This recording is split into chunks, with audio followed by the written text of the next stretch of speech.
हम सभी निरंतर ही अपने जीवन को अच्छा बनाने के लिए प्रयास कर रहे हैं। हमारा जीवन कैसे अच्छा हो, हम अपने जीवन में ऐसा कौन सा कार्य करें जिसके माध्यम से हमारे जीवन में सद्गुणों का विकास हो। ऐसा कौन सा कर्तव्य करें जिसके माध्यम से हम अपने जीवन का उत्थान कर सकें और साथ में ही विश्व का कल्याण करने में कारणभूत बन सके, निमित्त बन सके। ये भावना निश्चित ही हमारे जीवन को उठाती है। यही कारण है कि आचार्य भगवंतों ने 16 कारण भावनाएं कही और ये 16 कारण भावनाएं जिसमें उठो उठाओ की भावना है, जिसमें जगो जगाओ की भावना है, जिसमें चलो चलाओ की भावना है, जिसमें संभलो और संभालो की भावना है। इस सब भावनाएं जिसके अंदर निहित हैं वही 16 करण भावनाएं और सर्वोच्च पद को स्थापित करने में कारणभूत है।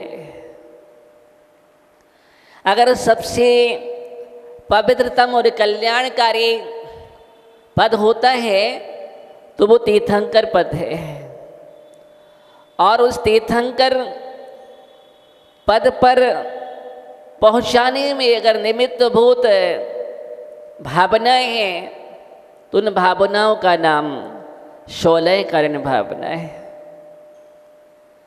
ऐसे ही हम 16 करण भावनाओं को निरंतर देख रहे हैं। कल हमने साधु समाधि भावना को देखा। किसी भी प्रकार का विघ्न उपस्थित हो जाता है साधुओं की साधना में तो उस विघ्न को दूर करना ये हमारी साधु समाधि भावना है। साधु के जीवन में विघ्न आते हैं तो साधु भी ध्यान रखता है। ये साधु के लिए साधु समाधि भावना है।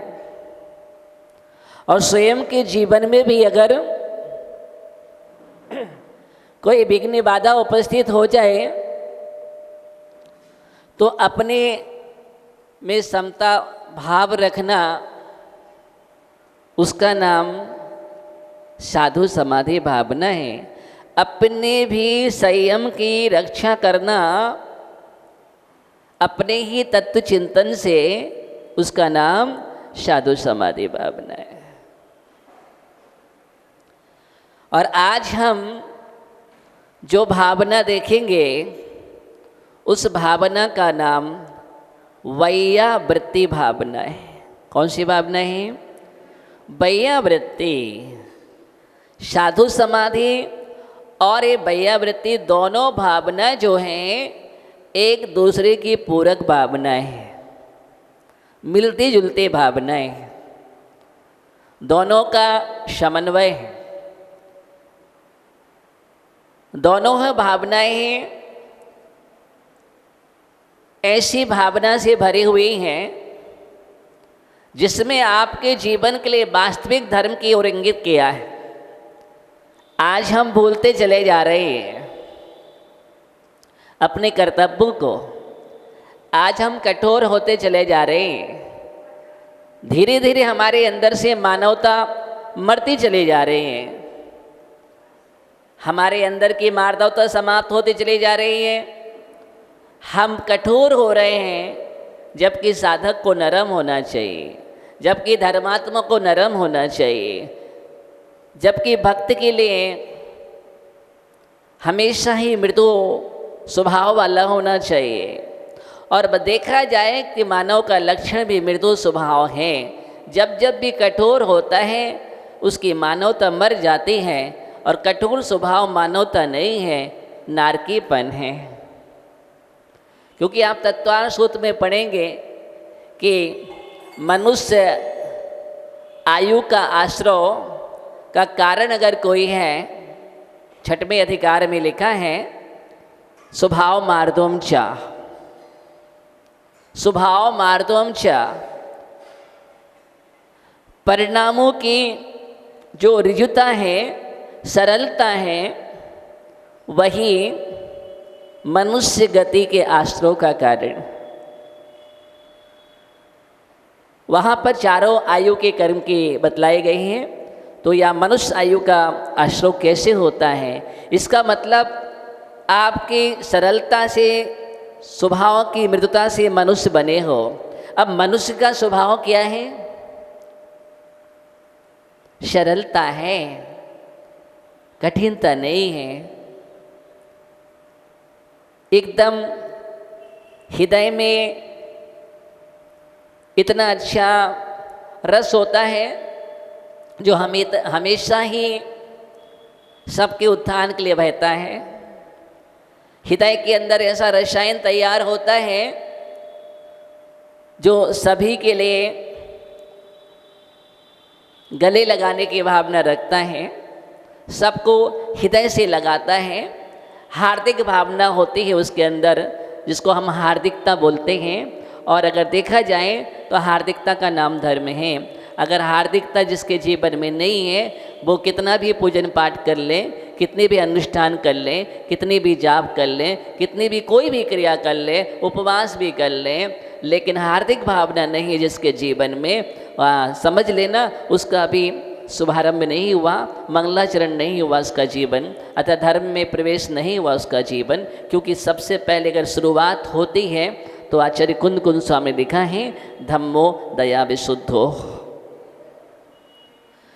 धर्म उसका नाम है जो दया से विशुद्ध होता है, जो करुणा से आप्लावित होता है, जिसके अंदर सत्यविश्व मैत्रीम की भावना भरी है, विश्व बंधुत्व की भावना भरी है, परोपकार की भावना भरी है, सबके लिए अच्छा सोच है, जिसके पास अच्छा विचार है सबके लिए, उसका नाम क्या है? धर्म है। धर्म की शुरुआत यहीं से होती है। और ये सब कुछ है तो हम सही धर्मात्मा हैं। और अगर ये नहीं है तो समझ लेना कि अभी हम धर्म में प्रवेश भी नहीं किया है। सबसे बड़ा मापदंड यही है। इसलिए हृदय जिसका कठोर होगा वो तो ये भावना कर भी नहीं सकता है, वो अपने जीवन में साधु समाधि भी नहीं कर सकता है और वैयावृत्ति भी नहीं कर सकता है अपने जीवन में, क्योंकि एक कठोर हृदय के लिए ये भावनाएं नहीं है। ये तो एकदम मृदु हृदय चाहिए, एकदम नवनीत की तरह चाहिए, एकदम ऐसा सरल और तरल हृदय होना चाहिए जो सबके लिए, सबके कष्टों पर मलहम लगाने का काम करे, सबके कष्टों को दूर करने का काम करे। किसी के दुखों को वो देख नहीं सकता है, किसी के कष्टों को नहीं देख सकता है। अगर कष्ट के कारण किसी के आंसू भी बहते हैं तो उन आंसुओं को समझ करके पर की पीड़ा को अपनी पीड़ा समझ लेना। पर की पीड़ा को अपनी पीड़ा समझ लेना, इसी का नाम तो वैयावृत्ति है। वैयावृत्ति में प्रवेश ही से होता है कि पर की पीड़ा को देख करके अगर नीर बह जाते हैं तो वो नीर मोती से कम नहीं होते हैं, और स्वयं की पीड़ा पर अगर नीर बहते हैं तो जहर हुआ करते हैं, वो विष हैं। दूसरों के कष्टों को देख करके हमें कष्ट हो जाए, आंसू आ जाए तो वो मोती हैं, और स्वयं पर कष्ट हो और आंसू आ जाए तो वो जहर है।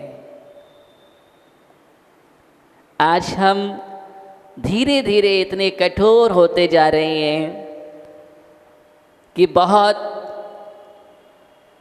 ध्यान देना अच्छी तरह से। हमारे सामने अगर कोई तड़प रहा है, कोई कष्ट में है, हम उसको अनदेखा करके चल देते हैं और आगे बढ़ जाते हैं। अरे हमारी मानवता तो इतनी मरती चली जा रही है कि हमारा जो बाजू में बैठा है वो भूखा है, लेकिन हम पीट कर लेंगे और भोजन कर लेंगे, लेकिन उस पर ध्यान नहीं देंगे। वैयावृत्ति धर्म जो है वो सेवा, जब मानव सेवा जीवन में आती है वहाँ से बढ़ता बढ़ता विस्तार लेता है। यूँ कहेंगे अगर पहली सीढ़ी है तो वो सेवा भाव है, परोपकार है, और सेवा और परोपकार से जब हम आगे बढ़ते हैं तब कहीं जाकर के वैयावृत्ति धर्म हमारे जीवन में शुरू होता है। इसलिए आचार्यों ने वैयावृत्ति को अंतरंग तपों में ग्रहण किया है। अब देखना, प्रायश्चित विनय वैयावृत्ति, स्वाध्याय विसर्ग ध्यान, ये 6 अंतरंग तपों में वैयावृत्ति को ग्रहण किया है। ये वैयावृत्ति कोई सामान्य चीज़ नहीं है। वैयावृत्ति एक अंतरंग तप कहाँ है, और तप सबसे बड़ा कर्म नष्ट करने का साधन है। तपसा निर्जरा चा, तप से संबर भी होता है, निर्जरा भी होती है, और संबर और निर्जरा ही मोक्ष मार्ग हैं। जिसके जीवन में वैयावृत्ति रूपी धर्म ये कर्तव्य है, तप है, वही वास्तव में मोक्ष मार्गी है। और जिसके जीवन में वैयावृत्ति नहीं, वो मोक्ष मार्गी नहीं हो सकता है। जिनेंद्र देव की आज्ञा है कि जिसके जीवन में वैयावृत्ति होती है उसके पास सादे गुण होते हैं, और जिसके जीवन में वैयावृत्ति नहीं है, पहली बात तो उसके सारे गुण छोड़ करके चल देते हैं। पहली बात, उसने जिनेंद्र भगवान की आज्ञा का उल्लंघन कर दिया, और जिसने जिनेंद्र भगवान की आज्ञा का उल्लंघन कर दिया उसके पास तो आज्ञा सम्यक्त ही नहीं है। और आज्ञा सम्यक्त ही ना तो साधक हो सकता है ना आराधक हो सकता है। बहुत जरूरी है। जैसे सूखे मानसरोवर को देख करके हंस पक्षी उड़ जाते हैं। अगर मानसरोवर सूख जाए तो वहां पर हंस नहीं रहेंगे। जिसके हृदय का पानी सूख गया हो उसके जीवन में गुण रूपी हंस उड़ जाया करते हैं। जैसे हंस पक्षी उड़ जाते हैं, वैसे ही हमारे गुण रूपी हंस उड़ जाते हैं। सूखे सरोवर को कोई पसंद नहीं करता है। तेजपाल जी, अगर हृदय सूखा हो जाए कौन पसंद करेगा? इसलिए कहते हैं हृदय शुष्क नहीं हो पाए।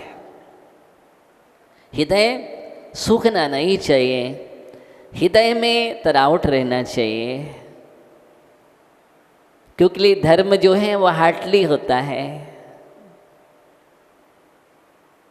संवेदनाएं सूख जाएंगी तुम्हारे जीवन से, हार्दिकता नहीं रहेगी तो संवेदनाएं शुष्क हो जाएंगी। और जिस दिन संवेदनाएं शुष्क हो गई वहाँ पर सौजन्यता, सौहार्दता सब कुछ चला जाएगा। क्या बचेगा तुम्हारे जीवन में? शून्य। इसलिए हार्दिकता होना अंक है। क्या है? हार्दिकता होना अंक है। और शेष गुण उसके साथ रखते जाओगे तो शून्य शून्य बढ़ता चला जाएगा और कीमत बढ़ती चली जाएगी। वैयावृत्ति भावना को आज हम देख रहे हैं और उस भावना को समझने का प्रयास करेंगे। वैयावृत्ति है क्या? क्या है वैयावृत्ति? अंदर का भीगा हृदय। क्या है? अंदर का भीगा हृदय जो है, भीगे हृदय की भावना जो है, उसका नाम वैयावृत्ति है। गुणानुरागात आचार्य समंतभद्र स्वामी श्रावकाचार्य में लिखते हैं, व्यापत्ति विपनोदा पद्यो शंबाहनम च गुणरागात वैयावृत्तम यावहा निगृहोपि शैमी अनाम। शैमी जनों की किसी भी प्रकार की उन पर व्यापत्ति आती है, आपत्ति आती है, विपत्ति आती है, तो उस विपत्ति को, उस विघ्न बाधा को दूर करना, इसका नाम क्या है? वैयावृत्ति है। और इसमें यथाशक्ति नहीं लिखा है। कभी आपने देखा कि वैयावृत्ति शब्द के साथ यथाशक्ति जोड़ा गया हो कि हमारी जितनी शक्ति उतना करेंगे, इसके साथ शब्द नहीं है। यहाँ तो पूरी शक्ति को झोंकना पड़े तो भी करेंगे, इसका नाम वैयावृत्ति है। व्यपनोदा आगत विघ्न विपत्ति पदयो संवाहनम, उनके पैरों का मर्दन करना, उनके श्रम को दूर करना, संयमी जनों के उनके थकान को दूर करना, उनकी साधना में कोई विघ्न उपस्थित हो रहा है उसको दूर करना। वैयावृत्ति के अनेक रूप हैं, वैयावृत्ति का एक रूप नहीं है। सिर्फ पैर दबाना वैयावृत्ति नहीं है। आचार्य भगवान के गुणानुरागात शब्द क्या दिया है? और वैयावृत्ति कौन करेगा? जिसको गुणों में अनुराग होगा। अगर गुणों में अनुराग नहीं है तो वैयावृत्ति नहीं कर सकता है, और गुणानुराग नहीं है तो उसके जीवन में सम्यक दर्शन भी नहीं होगा।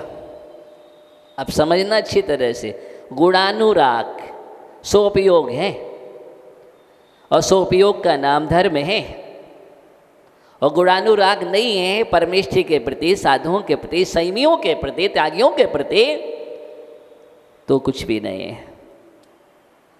इसलिए आचार्य समंतबद्ध स्वामी को गुणानुराग शब्द का प्रयोग करना पड़ा।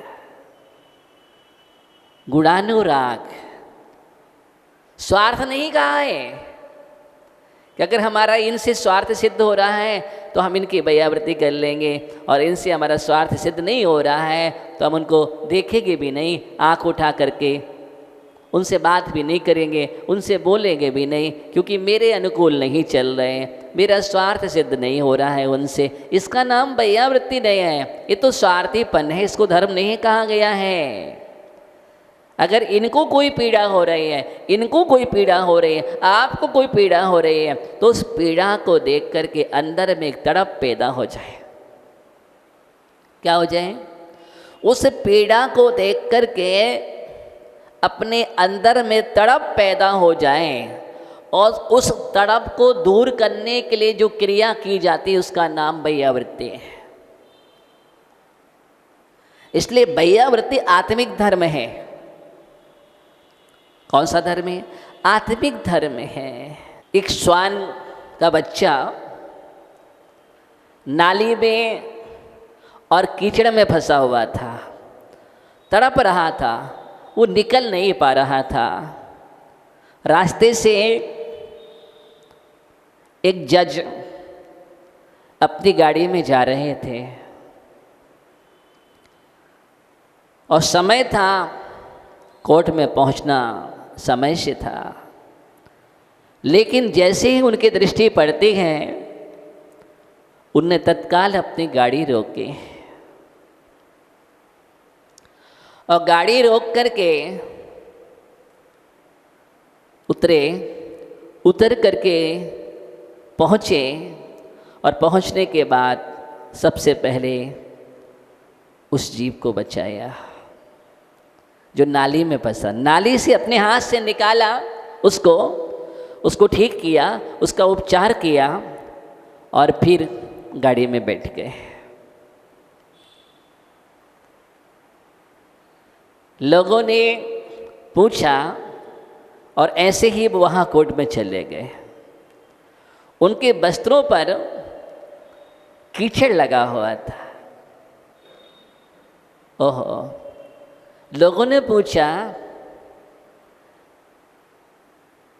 उन्होंने एक ही जवाब दिया, क्या बतलाओ, मैंने जब वो दृश्य देखा तो मुझसे रहा नहीं गया और मेरे अंदर एक बेचैनी हुई, और जो बेचैनी हुई ना, तो मैंने अपनी बेचैनी को दूर करने के लिए एक कार्य किया। अपनी बेचैनी को दूर करने के लिए लोगों ने कहा आपने तो बहुत परोपकार किया, बहुत अच्छा धर्म किया है। नहीं, मैंने अपनी बेचैनी को दूर करने के लिए कार्य किया है, अपने आप को संभाला है। ये क्या हुआ? एक अच्छी सोच की पहचान है। इसमें मुझे अहंकार नहीं आएगा। क्या नहीं आएगा? इसमें मुझे अहंकार नहीं आएगा। सेवा तो की, करुणा जागृत हुई, लेकिन मैंने ही अपने अंदर जो करुणा दया थी, उस करुणा दया से प्रेरित होकर के उस धर्म का पालन किया है। क्या किया है? उस धर्म का पालन किया है। अपने ही धर्म का, अपने ही कर्तव्य का पालन करने का नाम वैयावृत्ति है। और देख करके अगर ये करुणा भाव नहीं आ रहे हैं तो इसका मतलब तुम्हारा हृदय संवेदनशील नहीं है, तुम्हारे हृदय में कहीं न कहीं पाषाण है। सबसे बड़ा धर्म किया है, क्योंकि उस जीव की रक्षा करना है, और जीव की रक्षा करना सबसे बड़ा धर्म है, जिसको अहिंसा कहा गया है। और अहिंसा परमो धर्मा, अहिंसा सर्व जगत में ब्रह्म कहा गया है। अहिंसा परम ब्रह्म, इससे बड़ा कोई धर्म नहीं है। और सब कुछ जो किया जाता है इसी के लिए किया जाता है, इसी की सिद्धि के लिए किया जाता है। हमारे जैन दर्शन का सबसे बड़ा सूत्र है, और हम नक्शा बनाते हैं, ऐसा हाथ होता है और उसमें लिखा रहता है परस्परोपग्रहो जीवानाम। ये अहिंसा का सूत्र है। क्या लिखा रहता है? परस्परोपग्रहो जीवानाम, परस्पर में एक दूसरे का उपग्रह करना, उपकार करना, एक दूसरे को संभालना, उत्थान की भावना रखना, सबके प्रति अच्छी भावना रखना, उसका नाम ये अहिंसा का सूत्र है। और जिसके जीवन में ये नहीं है, मनोविकार पल रहा है, जिसके जीवन में कालुष्यता आ रही है, जिसके जीवन में, वो क्या धर्म करेगा? वैयावृत्ति भावना चल रही है। तो वैयावृत्ति के अनेक रूप होते हैं, पर पीड़ा देख नहीं सकता कौन? जो सच्चा धर्मात्मा होगा। तीर्थंकर प्रकृति का बंध ऐसे नहीं हो जाता है, एक अच्छी और सच्ची भावना से होता है। और भी उस क्वालिटी की जिसको हम सर्वोच्च क्वालिटी की बात करेंगे, हाई पावर की, इससे बड़ी नहीं होती है। ऐसे एकदम हाई पावर की क्वालिटी की भावना जिसमें जीवन में हो जाती है, उच्चतम जिसको बोलते हैं, उच्चतम पहुंच जाना, उसका नाम तब कहीं तीर्थंकर प्रकृति का बंध होता है। इतना सहज भी नहीं है, इसलिए हर किसी को भी नहीं होता है, लेकिन अगर हम भावना भाते हैं तो कर सकते हैं। अच्छी भावना के साथ रहते हैं तो हमारे जीवन में तीर्थंकर प्रकृति का बंध आगे, और नहीं तो सच्चा धर्म तो हमारे जीवन में होगा। वैयावृत्ति तब तो हमारे जीवन में होगा जिससे निजना होगी। वैयावृत्ति बहुत बड़ा कर्तव्य है, सब कुछ छोड़ करके वैयावृत्ति करना चाहिए। सब कुछ छोड़ करके वैयावृत्ति करना चाहिए। आप क्या समझ रहे हैं? आप रास्ते से आ रहे हैं, नहा धो करके आ रहे हैं, धोती दुपट्टा पहन करके आ रहे हैं, और रास्ते में अगर कोई जीप तड़पता हुआ मिल जाए तो आप क्या करेंगे? किनारे से निकल जाएंगे, अरे हम छू जाएंगे, खराब हो जाएगा, मैं पहले भगवान की पूजन करने जा रहा हूँ। अगर ज्ञानी इस प्रकार के भाव तुम्हारे जीवन में हैं तो तुम्हारी भगवान की पूजन करना निरर्थक हो गई है। कोई धर्म नहीं किया और तुमने उस जीव की रक्षा कर ली, उसको बचा लिया, उपचार करा दिया, तो सबसे बड़ी पूजा हो गई। इससे बड़ी पूजा नहीं होती है। यही तो भगवान का उपदेश है। तुमने उपदेश को माना ही नहीं है और तुम भगवान के पास कितने भी पूजन करो, कितनी भी पूजन कर लो। ध्यान देना, आपने टोडरमल जी का नाम सुना है? पंडित टोडरमल जी अच्छे विद्वान हुए, बहुत अच्छी व्यक्तित्व के धनी थे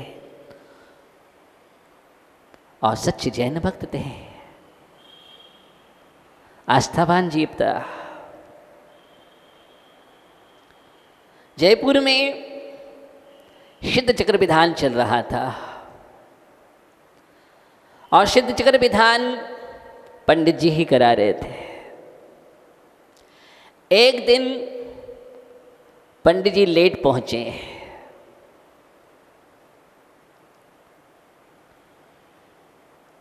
तो लोग आग बबूला हो गए कि पंडित जी आप ही इतने लेट पहुंचे हैं और इतना लेट आएंगे तो क्या होगा, विधान कैसे होगा, पाठ कैसे होगा, कैसे आनंद आएगा। सबकी बात सुन ली और पंडित जी सरल थे, उग्र नहीं हुए, बहुत सहजता से कहा आज तो मेरा हृदय पुलकित हो गया। क्या बोले? आज मैंने सही धर्म किया है, सच्चा पाठ तो आज हुआ है। कौन कह रहे हैं? पंडित जी कह रहे हैं सच्चा पाठ तो आज हुआ है सिद्ध चक्र विधान। बोले पंडित जी क्या कह रहे हैं, अभी तो पाठ प्रारंभ भी नहीं हुआ और आप कह रहे हैं सिद्ध चक्र विधान आज सही हुआ है, क्या हो गया आपके लिए? बोले हाँ मैं सच कह रहा हूं। बोले क्या, ऐसा क्यों कह रहे हैं आप? बोले हाँ आज मुझे जो संतुष्टि हुई है, आज मुझे जो आह्लाद आया है, आज मुझे लगा है कि मैंने आज्ञा का पालन किया है भगवान की, आज मुझे लगा है कि मैंने अपने कर्तव्य का पालन किया है, आज मुझे लगा है कि अपनी पीड़ा को हमने दूर किया है, पीड़ा का निवारण किया है। क्यों? उन्होंने कहा कि आज जैसे ही मैं घर से नहा धोकर के निकला, स्नान के साथ धोती दुपट्टा पहन करके, यही विधि थी पहले, स्नान करके धोती दुपट्टा पहन करके शुद्धि पूर्वक जा रहे थे और जैसे ही आगे बढ़ते हैं तो एक बुढ़िया एक गाड़ी से टकरा जाती है और वो बुढ़िया उस गाड़ी से टकरा जाती है तो वो गिर जाती है और वो बुढ़िया करा रही थी, तड़प रही थी। और जैसे ही हमने इस दृश्य को देखा तो मेरा मन तड़प गया और सबसे पहले मैं गया और उस बुढ़िया को मैंने उठाया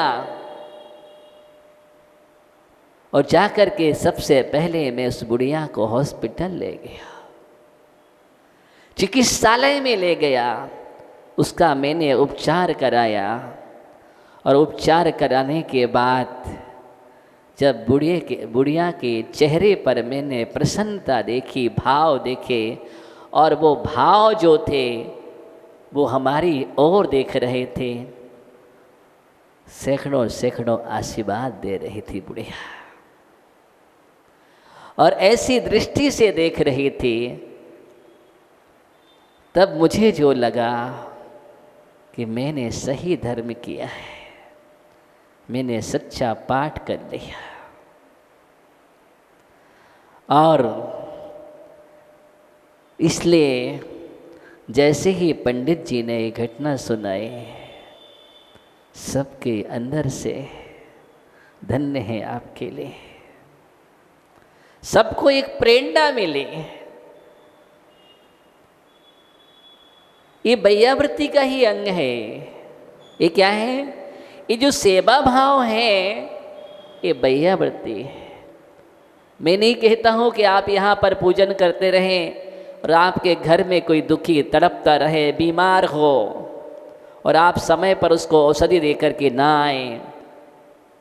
सबसे बड़ा कर्तव्य है कि उसको पहले औषधि दे करके आओ, उसको दवा दे करके आओ और फिर पूजन पाठ करो।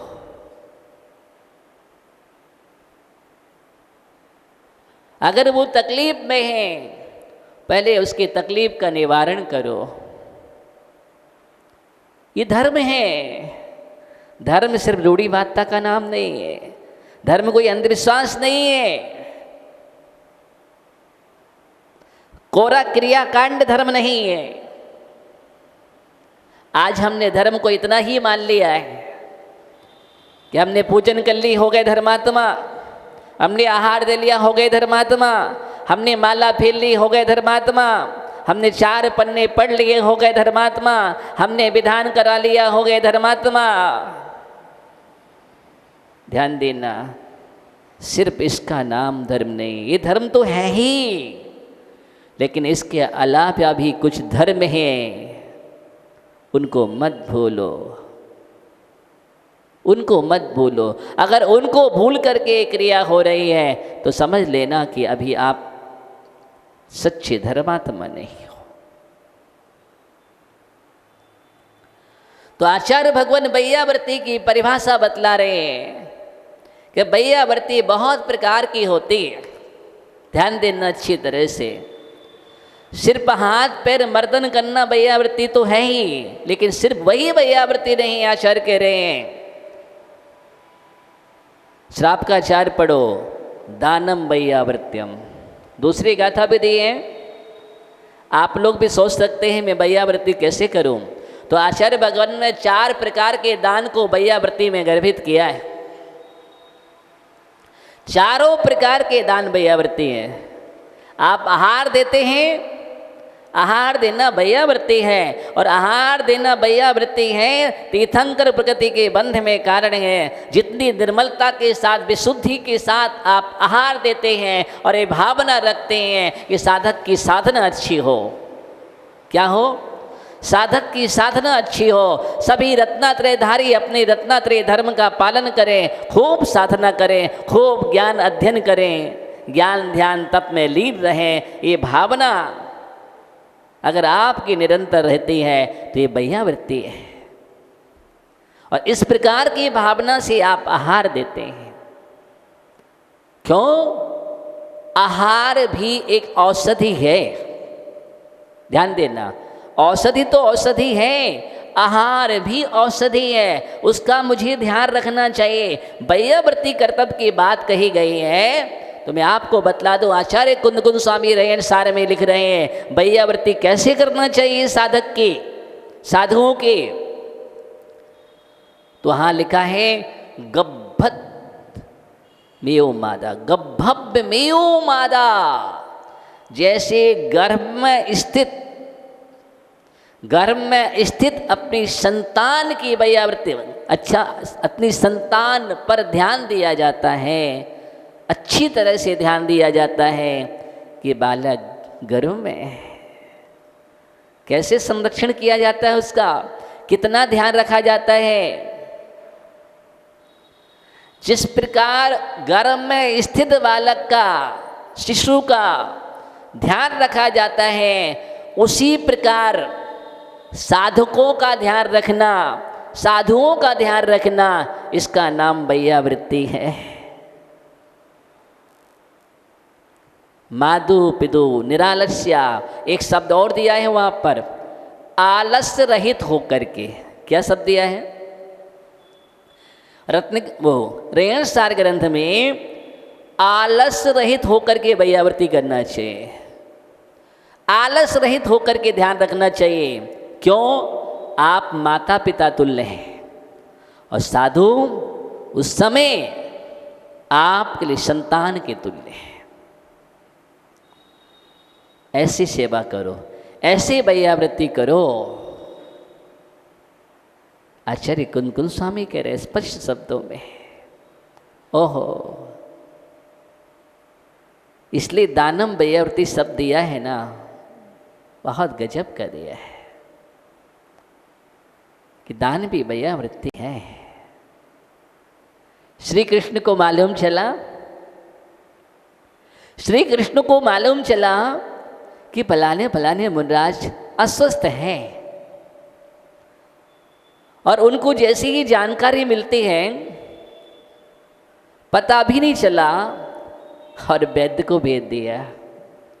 और वैद्य ने देखा और उसका निदान किया, और श्री कृष्ण ने वैद्य के माध्यम से मालूम कर लिया कि फलानी फलानी बीमारी है और इस बीमारी को दूर करने का उपाय क्या है, क्या औषधि है। वैद्य से औषधि को पूछ करके तैयार किया गया शुद्धि से। कैसे? श्रावक विवेकवान होता है, अशुद्ध पदार्थ नहीं देता है, और विवेक के साथ ध्यान में रख कर के श्री कृष्ण ने क्या किया, वो औषधि के लड्डू तैयार किए और लड्डू में औषधि सब लग दी गई, और जितने चौके लगे थे सब चौकों में लड्डू भिजवा दिए।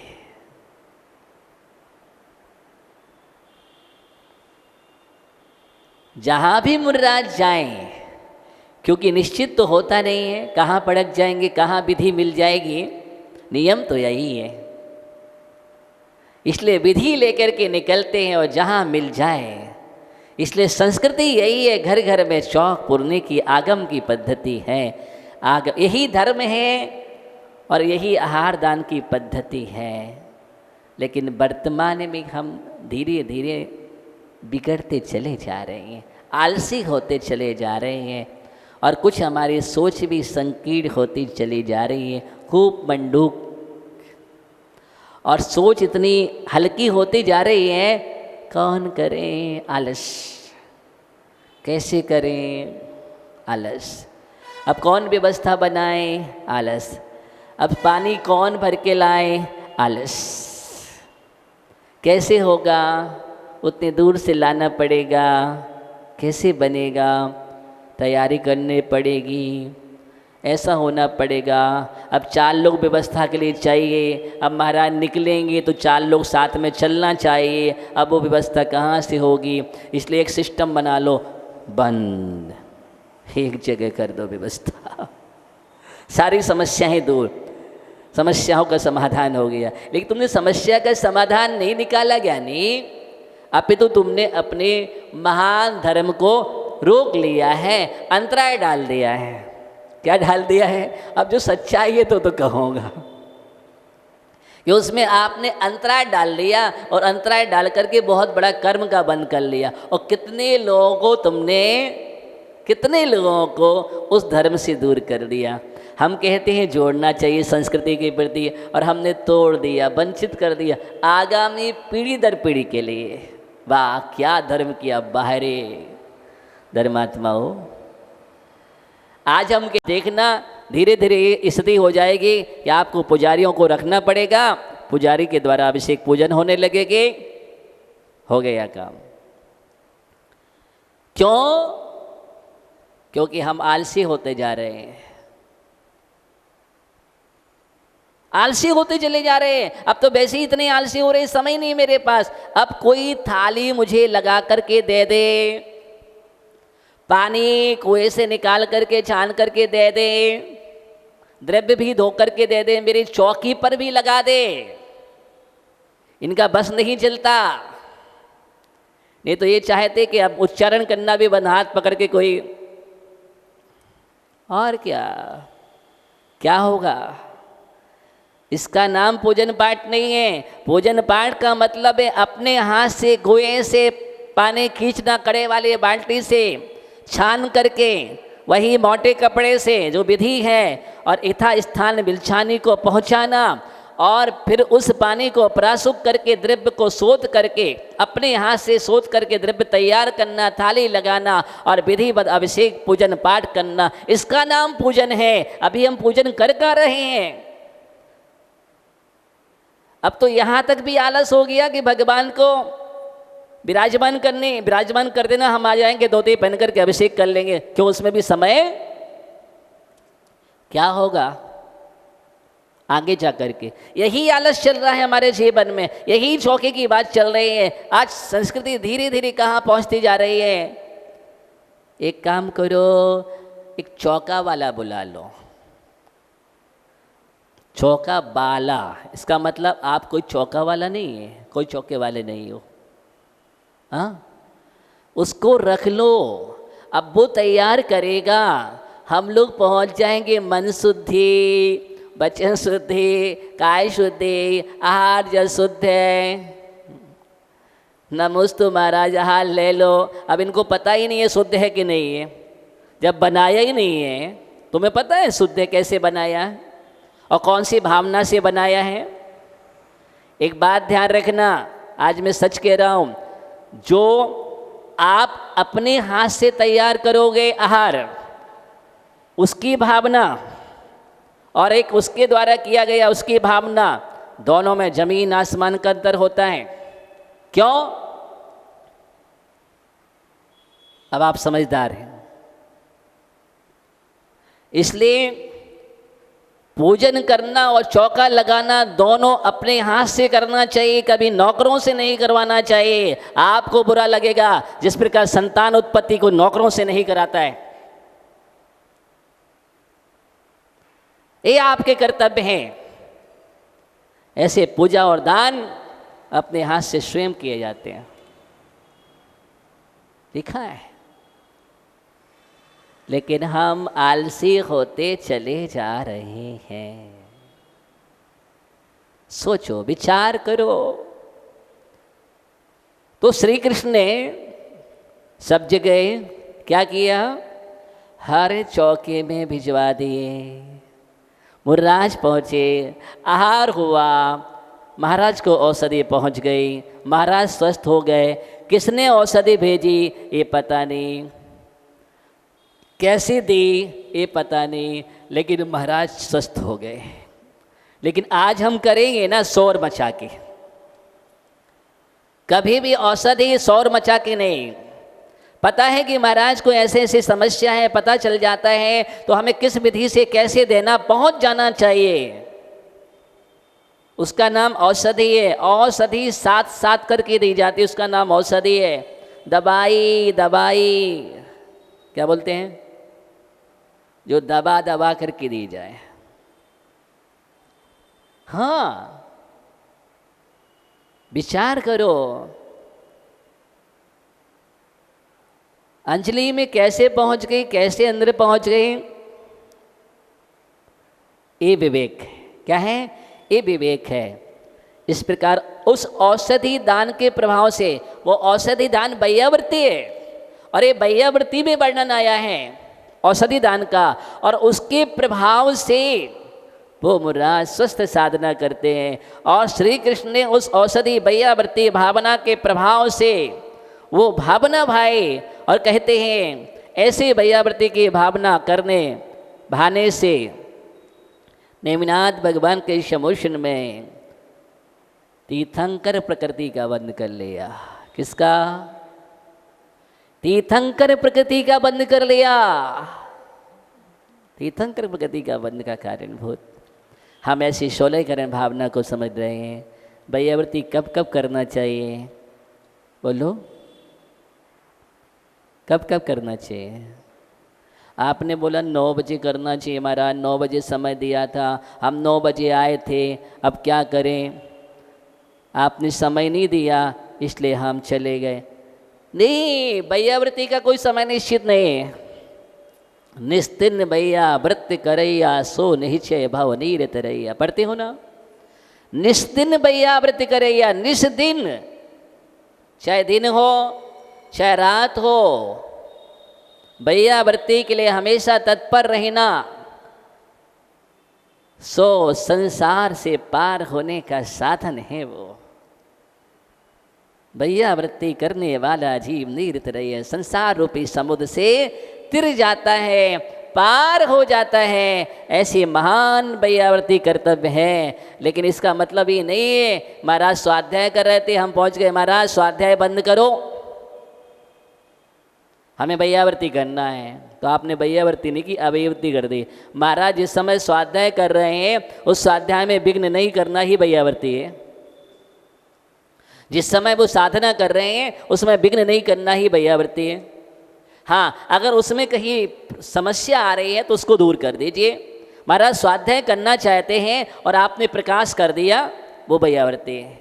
आपने उनके लिए चौकी दे दी, वो भैयावृत्ति है। महाराज स्वाध्याय करना चाहते हैं, उनके लिए आपने वह शास्त्र दे दिया, वो भैयावृत्ति है।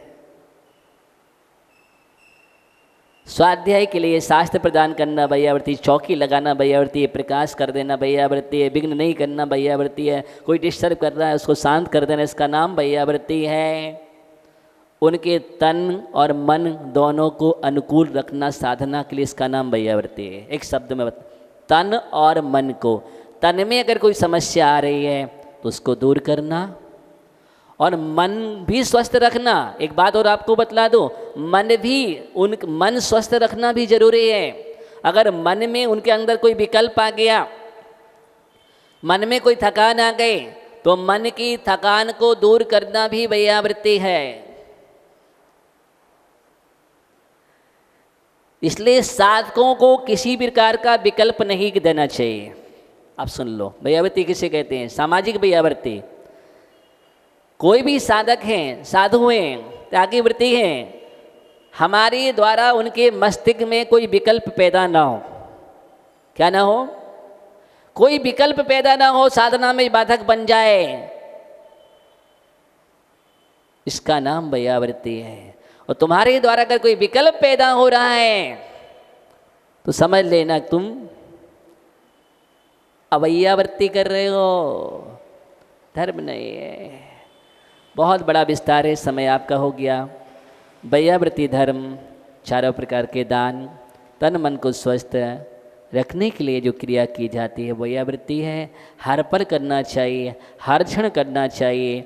अगर आपको भैयावृत्ति के समय पूजन छोड़ना पड़े तो पूजन भी छोड़ सकते हैं। सामायिक भी कर रहे हैं, हमने कल आचार्य का दृष्टांत दिया था, सामायिक छोड़ के ही भैयावृत्ति करने लगे, वही भैयावृत्ति सामायिक है उनके लिए।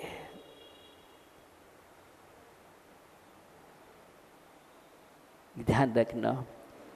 एक वाक्य मुझे अभी भी याद है, आचार्य भगवान गुरुदेव हमेशा कर देते हैं, कैसा भी हो, छोटा हो बड़ा हो, रोगी है, कोई विशेष अध्ययन में लगा है, कोई का स्वास्थ्य ठीक नहीं है,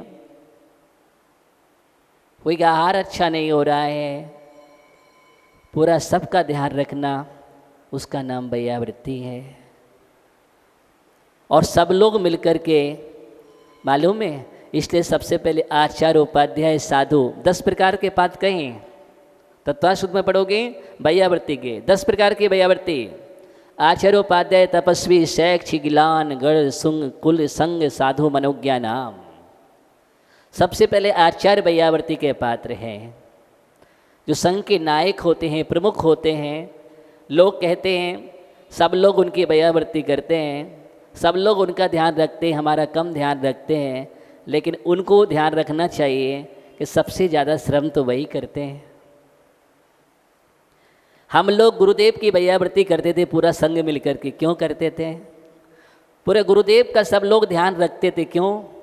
क्योंकि इतने साधुओं को वो ध्यान दे रहे हैं, इतने साधुओं का ध्यान दे रहे हैं, बाहर भी साधुओं का ध्यान दे रहे हैं, समाज का भी ध्यान, अपने कर्तव्यों का पालन करना, लेखन भी करना, चिंतन भी करना, उपदेश भी देना, स्वाध्याय भी करना, सबके क्लास भी लेना, तो कितना श्रम है, कितना श्रम है। हम इसको भूल जाते हैं, इसको भूल जाते हैं। तो आचार्य परमेष्ठी की, उपाध्याय परमेष्ठी की, संघ के प्रमुख हैं, तपस्वी जो तपस्या कर रहे हैं, विशेष उपवास आदि कर रहे हैं, उनकी शैक्ष जो विशेष अध्ययन में लगे हैं, ऐसे साधु। अब अध्ययन का मतलब शास्त्र खोलना, चिंतन मंथन में भी लगे हैं, लेखन में भी लगे हैं, वो सब शैक्ष है। गिलान जो रोगी हैं, बीमार हैं, इन सब का विशेष विशेष ध्यान रखना। गण समुदाय जो हैं, पूरा समुदाय का ध्यान रखना। संघ चार जो चतुर्विश संघ है, अथवा ऋषि मुनि यति ऋषि मुनि यति अनगार चतुर्विश संघ होता है, मुनि संघ, अथवा मुनि आर का श्रावक श्राप का चतुर्विश संघ होता है।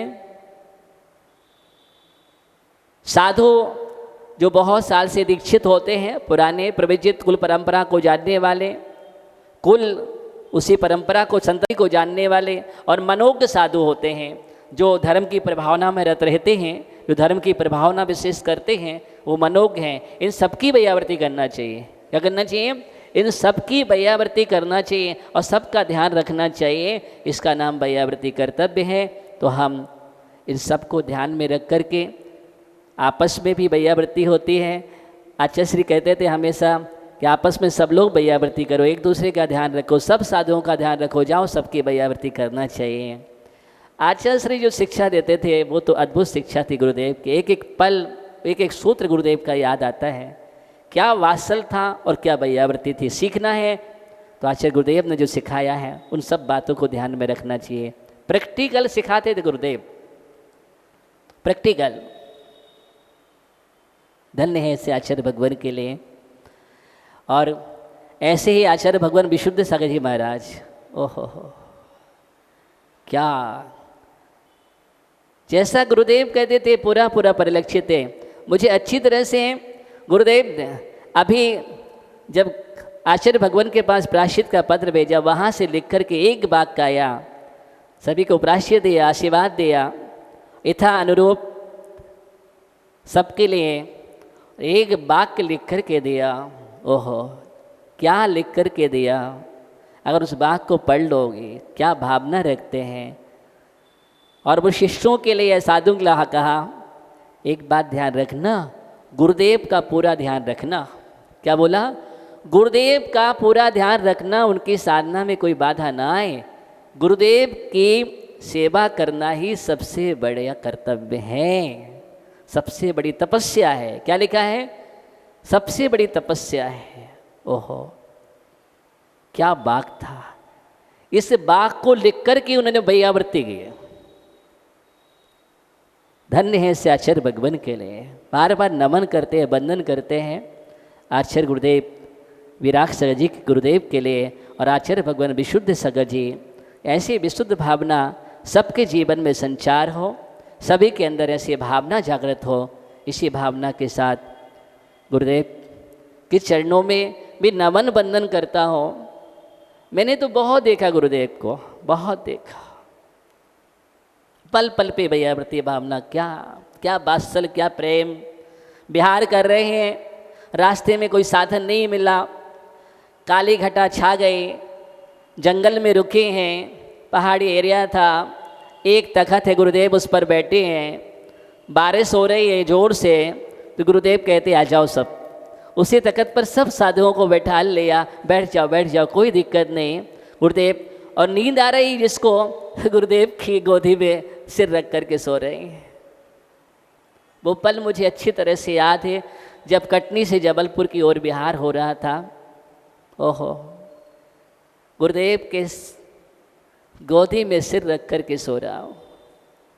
गुरुदेव बैठे हैं, जैसे कि माँ होती है ना, सब बच्चों को ध्यान रखते हैं। अरे माँ तो कुछ बच्चों को ध्यान रख पाती हैं, लेकिन गुरु एक ऐसे माँ होते हैं, कितने भी बच्चे हो, कितने भी शिष्य हो, सबका ध्यान रखना।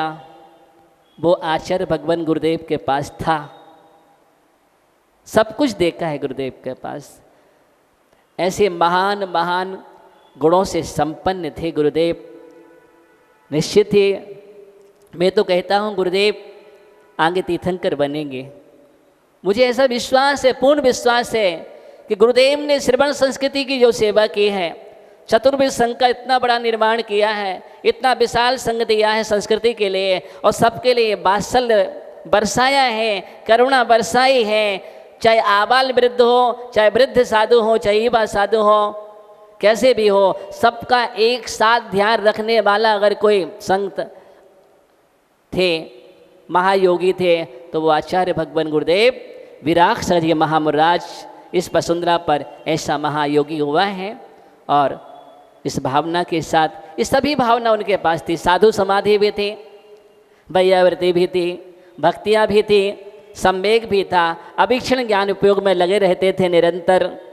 शील विद का निरंतर पालन करने वाले, सबको पालन कराने के लिए निमित्त और विनय से भरे हुए, दर्शन जिनका विशुद्ध था, ऐसी निर्मल भावना निश्चित ही आगे जाकर के वह महान योगी तीर्थंकर प्रगति का बन करके तीर्थंकर बन के विश्व का कल्याण करेगा। यही भावना गुरुदेव के चरणों में बार बार नमन करता हूँ। ओम नमः शिदेभ्यः।